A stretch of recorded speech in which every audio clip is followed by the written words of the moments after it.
skal ikke. Ja, det er ikke altid lige nemt at træffe en beslutning.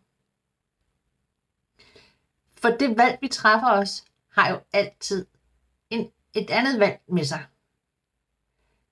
Det, vi siger ja til, er jo et tilvalg, men samtidig siger vi jo så også nej til noget andet. Og det fravalg er måske også en del af vores beslutning. Det vigtigste er, at vi træffer nogle valg. Og det er vigtigt, at vi står ved vores beslutning om at holde fast i vores valg. Og vi er vedholdende i, at vi når derhen til, hvor vi er nået på målstregen for vores beslutning. Der kommer masser af bump undervejs. Så det er spørgsmålet om du tænker, at nu må du godt vende om og gå hjem igen. Men så har du jo ligesom ikke opnået noget.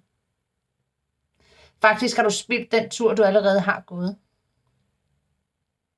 Måske tænker du, om der er en sidevej, du kan tage, så at sige.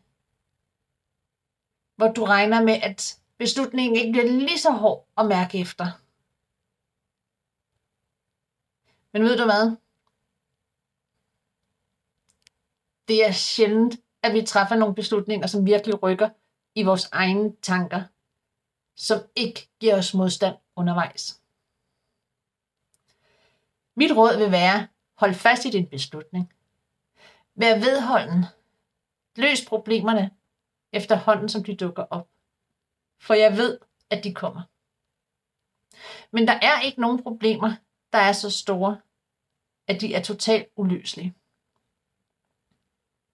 Det kan måske godt være, at vi skal sige farvel til noget undervejs, som egentlig ligger til hindring for, at vi kommer i mål.